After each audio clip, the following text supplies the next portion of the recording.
People who are willing to push those boundaries, I think that we have something in store really for those guys. People who are really willing to push their flavor thresholds into, it's not necessarily an offensive thing as much as it's just a crazy thing that your body's never experienced before. We had went back and forth for a few weeks on what we were going to do to try to find a name for the brewery. And I was watching TV in the middle of the night, and it was a PBS special.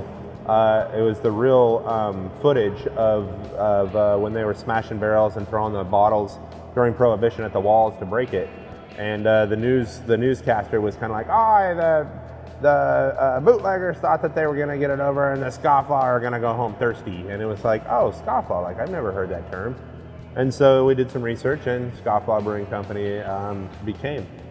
It turns out that our style, it's fit us well for what we do as far as pushing the limits of, or at least breaking the traditional laws of, you can't open up a brewery that only makes IPAs, or nobody's gonna, that's not gonna be a good idea, but it's what we want to do, and it's kind of the Scofflaw attitude. It's become our attitude. One of the things that we learned early on when we were, or that we decided early on when we were trying to decide what it is that we wanted to brew, we both, Matt and I both agreed that we didn't want to ever have to go to a place that had our beer on tap and it not be a beer that we wanted to drink.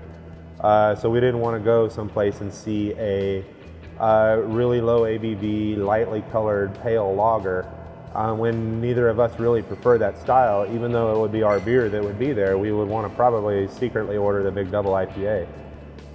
So instead of making a beer that we didn't want to drink, or a beer that there's already a lot of out there, or probably a style that would be better represented, because I don't like that beer, personally as a preferred preference, I probably wouldn't be able to brew that beer to the excellent level that I would like, because I'd be like, even the best one, I'd be like, well, it's not the beer that I like.